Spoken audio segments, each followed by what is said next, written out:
બોટાદ જિલ્લાનું સાળંગપુર કષ્ટભંજન દેવ એક યાત્રાધામ બનવા પામ્યું છે ત્યારે હજારો લોકો ભગવાનના ચરણમાં મસ્તક નમાવવા આવે છે ત્યારે લાંબી મુસાફરી કરીને આવતા લોકો માટે બનાવવામાં આવેલું બસ સ્ટેન્ડની હાલત કફોડી થઈ ગઈ છે। સાળંગપુરના બસ સ્ટેન્ડને બનાવીને ગ્રામ પંચાયતને સોંપી દીધા બાદ હાલ બસ સ્ટેન્ડમાં પશુ આંટા મારે છે અને શૌચાલયની હાલત અતિ દયનીય છે। ત્યારે મુસાફરો અને યાત્રાળુને બસ સ્ટેન્ડમાં બેસી શકાય તેવી પરિસ્થિતિ નથી। જો કે ખાસ કરીને મહિલાઓને ભારે હાલાકીનો સામનો કરવો પડી રહ્યો છે। આમ એસટી તંત્ર દ્વારા બસ સ્ટેન્ડની જાળવણીમાં લાપરવાહી દાખવવામાં આવી રહી છે જેનો ભોગ પેસેન્જરો બની રહ્યા છે।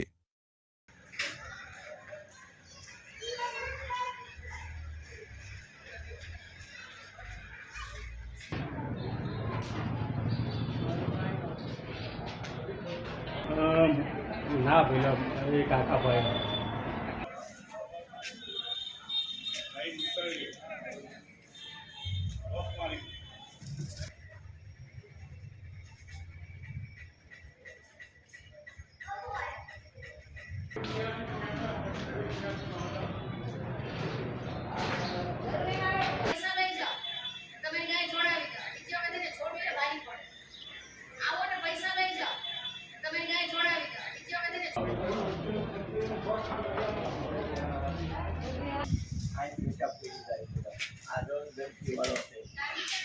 આને કોઈ રોકતું નથી કોઈ અહીંયા આવો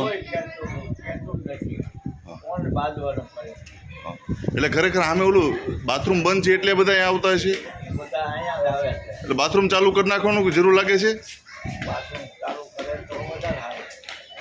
મારું નામ ડોબરિયા ખોડીદાસભાઈ ભીમજીભાઈ સાવરકુંડલાથી આવું છું સાળંગપુર ધામે દર્શન કરવા આવું છું મંગળવારના દિવસે રેડી। તો મને એસટી ડેપામાં એવું જોવા મળ્યું કે શૌચાલયની કોઈ અવ્યવસ્થા દેખાય છે એવું મને જાણવા મળ્યું। શૌચાલયની કોઈ વ્યવસ્થા નથી એસટી ડેપોમાં। ખાસ કરીને મહિલાઓને કેવી તકલીફ? મહિલાઓને પૂરેપૂરી તકલીફ થાય છે। મંદિરની અંદર જવું પડે છે, મંદિરની અંદર શૌચાલય સેટવું પડે એ માટે રાખે ને ગુજરાતમાં એક જ કારણ છે, ઢોરા અગર ઘરમાં રાખો ને તો આ ગંદકી તમને ક્યાંય જોવા નહીં ચડે। એકચ્યુઅલીમાં આ ગંદકીનું કારણ જ આપણે છીએ। આપણે જ્યાં ત્યાં થૂકીએ છીએ, જ્યાં કચરા નાખીએ છીએ, ડસ્ટબિન આપ્યા છે આપણે ડસ્ટબિન યુઝ નથી કરતા।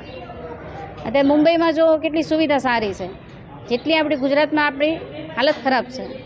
અહીંયા શૌચાલય પણ બંધ હાલતમાં છે, શું કહેશો એના માટે લેડીઝોને બહુ તકલીફ થાય।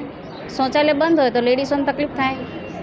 એટલે અહીં યાત્રાળુઓ ખૂબ જ આવતા હોય છે, ખાસ કરીને યાત્રાધામ છે અને લોકોની અવરજવર પણ ઝાંચી રહેતી હોય છે, ત્યારે ખરેખર શું વ્યવસ્થા હોવી જોઈએ?